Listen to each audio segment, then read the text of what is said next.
हिंदी साहित्य की इस कक्षा में आप सभी का स्वागत है। विद्यार्थियों, हम भक्ति काल की एक प्रमुख काव्य धारा कृष्ण भक्ति काव्य धारा के प्रमुख कवि सूरदास के लिखे हुए पदों का अध्ययन कर रहे हैं। ये बाल लीला के जो पद हैं सूरदास के लिखे हुए, वे उनकी प्रमुख कृति सूरसागर से लिए गए हैं।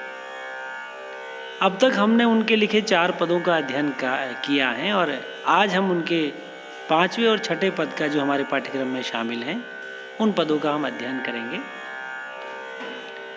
5वां जो पद है वो माखन चोरी से संबंधित है। कृष्ण की लीलाओं में माखन चोरी एक प्रमुख लीला है। वे अपने सखाओं के साथ माखन चोरी करने जाते हैं, जबकि उनके स्वयं के घर में भी खूब सारा माखन है, लेकिन चूंकि वे लीला कर रहे हैं और लीला में ऐसी हरकत, ऐसा कार्य शामिल होता है जिससे वे प्रेम का प्रवाह कर सके।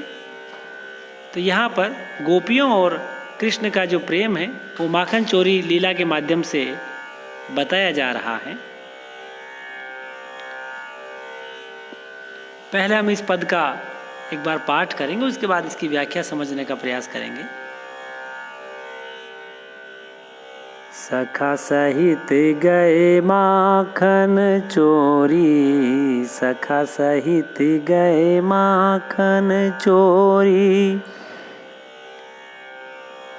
देखो श्याम गवाछ पंथ वे, गोपी एक मथती दधी बोरी। सखा सहित गए माखन चोरी। हेरी मथानी धरी माटते, माखन होत रात। आपुन गई कमोरी मांगन, आपुन गई कमोरी मांगन।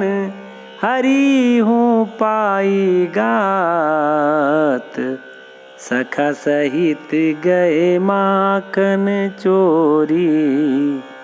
सखा सहित गए माखन। बैठे सखनी सहित गर सुने, बैठे सखनी सहित गर सुने। माखन दधी सब खाए, छूछी चाड़ी मटुकिया दधी की। हंसे सब बाहिर आए, सखा सहित गए माखन चोरी। सखा सहित गए माखन चोरी। कि आई गई कर लिए मटुकिया, आई गई कर लिए मटुकिया। गरते निकले ग्वाल, ए माखन कर दधी मुख लपटानो। माखन कर दधी मुख लपटानो। देख रही नंद लाल, सखा सहित गए माखन। बुझ गही लियो कान को बालक, बागे ब्रज की खोरी।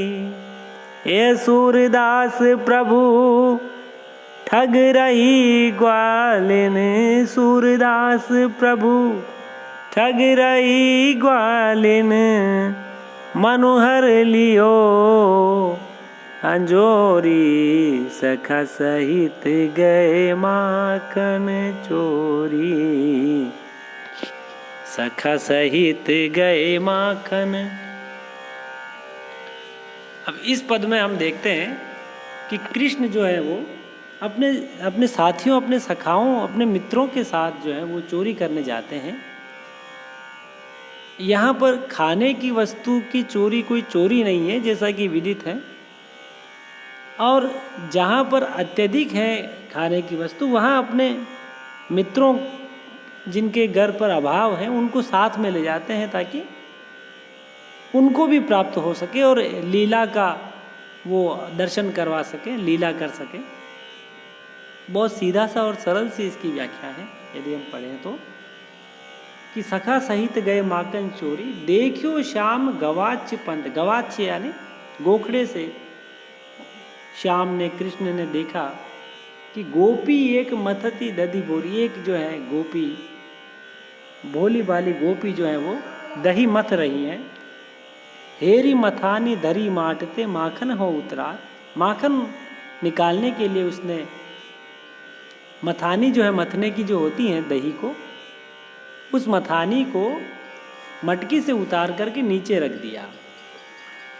और फिर एक छोटी मटकी जो है वो मांगने के लिए वो लेने के लिए कमोरी, कमोरी शब्द यानी छोटी मटकी जो जिसमें दही लिया जाता है, वो लेने के लिए वो चली गई। आपुन गई कमोरी मांगन, कमोरी मांगने के लिए चली गई पड़ोस में। तो कृष्ण ने जो हरी हूँ पाई घात, कृष्ण ने मौका देखा और भांप लिया कि अब घर में कोई नहीं है, रास्ता साफ है माखन खाने के लिए। तो पैठे, पैठे यानी प्रवेश कर गए सखनी सहित, मित्रों सहित, घर सूने, सूने घर में, और माखन दधी सब खाए। सब माखन और दही जो है वो हम देख रहे हैं कि कृष्ण खा जाते हैं। और छूछी छाड़ी मटुकिया, और केवल जो खुरचन होती है वो मटकी में छोड़ दी, मटुकिया दधी की। हंसी सब और हंसते हुए सब बाहर आने लगे। और इतने में हुआ ये कि आई गई कर लिए मटुकिया, गरते निकले ग्वाल। जब घर से ग्वाल बाल निकल रहे थे सारे, तो जो गोपी हैं वो अपने हाथ में पड़ोस में गई थी मटकी लेने, कमोरी लेने, तो वो आ गई। और उसने जब देखा कि अपने घर की स्थिति ऐसी हो रही है, कृष्ण और ग्वाल बाल सब लोग जो है दही गिरा रखा है, माखन खा रखा है, माखन कर दधी मुख लपटानो। हाँ, कर यानी हाथों में, और मुख पर जो है दही लिपटा हुआ है। देख रही नंदलाल को उन्होंने देखा, कृष्ण को उन्होंने देखा, तो भुज गई लियो कान को। कृष्ण की भुजा, कृष्ण का हाथ पकड़ लिया और कृष्ण पकड़ में आ गए। और बालक भागे ब्रज की खोरी, और सारे जो ग्वाल बाल थे वो ब्रज की गलियों में, खोरी यानी गलियों में भाग गए। जैसा कि होता ही है, ऐसी कोई अपना चंचलपना जब बच्चे करते हैं और अचानक से पकड़ में आ जाते हैं तो बाकी सारे बच्चे भाग जाते हैं। एक साधारण सा दृश्य है जो एक बालपन में सभी बच्चे करते हैं। सूरदास प्रभु ठगी रही ग्वालन, और जब मुख में दही लगा हुआ बालक कृष्ण को जब गोपी ने पकड़ लिया हाथ से और वो उनके मुख को देखने लगी, तो ऐसा लगा कि मानो उनकी मुस्कान से गोपी का मन हर लिया गया। कृष्ण मुस्कुराने लगे, दधी से मुख लिपटा हुआ है, और उनके इस सौंदर्य को देख करके गोपी का मन इस मुस्कान से कृष्ण ने हर लिया। तो इस तरह से हमने ये एक माखन चोरी का दृश्य यहाँ पर देखा, और ये बाल लीला का बड़ा सुंदर मनोहारी वर्णन यहाँ पर सूरदास करते हैं। साहित्यिक ब्रज भाषा यहाँ पर हमें देखने को मिलती है। आइए दूसरा पद हम पढ़ेंगे। इस पद में हुआ ये कि जब गोपी पकड़ लेती हैं कृष्ण को हाथ से माखन चुराते हुए, तो सूर उस सौंदर्य का, उस दृश्य का किस प्रकार बखूबी वर्णन करते हैं और लिखते हैं। और गोपी क्या कहती हैं कृष्ण से, देखिए। कि चोरी करत कान धरी पाए, चोरी करत कान धरी पाए। निशिवासर मोहि बहुत सतायो, अब हरि हाथ ही आए। चोरी करत कान धरी पाए। कि माखन दधी मेरो सब खायो, माखन दधी मेरो सब खायो। बहुत अचगरी कीनी, अब तो गात परे हो लालन, तुम्हें भले में चीनी। चोरी करत कान धरी पाए। दो बुझ पकड़ कयो कह जे हूँ, माखन ले मंगाए। तेरी सो में नेकू न खायो, सखा गए सब खाए। मुख तन चिते भी हंसी हरि दीनो, रिस तब गई बुझाए। लयो श्याम उर लाई ग्वालिन, सूरदास बलि जाए।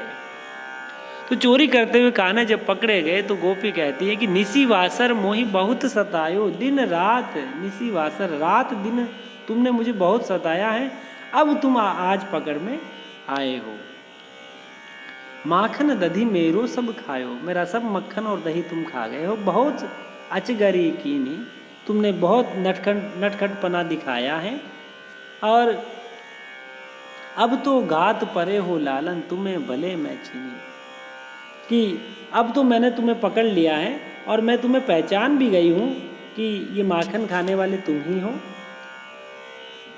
दो भुज पकड़ी, दोनों भुजाएं पकड़ करके गोपी ने कहा कि कहो कहें जे हो, बोलो कहाँ जाते हो। माखन लेऊं मंगाई, मैं सारा मक्खन यही मंगवाऊंगी जो तुमने खाया है और बिगाड़ा किया है। तो कृष्ण बोले कि तेरी सौगंध है गोपी, तेरी सौगंध मैं नेकू न खायो, मैंने थोड़ा सा भी नहीं खाया है। सखा गए सब खाए, मेरे सारे जो सखा हैं वो सारा मक्खन खा गए हैं। तो गोपी ने जब मुख पर दृष्टि डाली और देखा कि कृष्ण के मुख पर मक्खन लग रहा है और झूठ बोल रहे हैं, तो मुख तन चिते, मुख की ओर देखा और बेहसी हरि दीन। और कृष्ण को जब यथार्थ पता लगा कि वास्तविक स्थिति गोपी को पता लग गई है कि मेरे मुंह पर मक्खन लग रहा है और मैं झूठ बोल रहा हूँ, तो वो हंस पड़े, बेहसी हरि दीनो। तो रिस तब गई बुझाए, और गोपी का जो गुस्सा था वो अचानक से शांत हो गया, क्रोध शांत हो गया। उनके इस भोलेपन पर गोपी रीझ गई, उनकी मुस्कान पर गोपी रीझ गई। तो हुआ ये कि लयो श्याम उर लई ग्वालिन, कि श्याम ग्वालिन ने क्या किया कि श्याम को हृदय से लगा लिया। सूरदास बलि जाए, और कृष्ण की इस मुस्कान पर वो गोपी जो है बलिहारी हो जाती हैं, वह ग्वालिन बलिहारी हो जाती हैं। इस प्रकार से कृष्ण की जो बाल सुलभ चेष्टाएं हैं, बाल लीलाएं हैं, उनमें से माखन चोरी जो है वो एक प्रमुख उनकी लीला रही है। उसका एक बहुत ही सुंदर तरीके से प्रस्तुतिकरण यहाँ सूरदास करते हैं। साहित्यिक ब्रजभाषा है और आपने इसको सुना, समझा, उसके लिए धन्यवाद, शुक्रिया।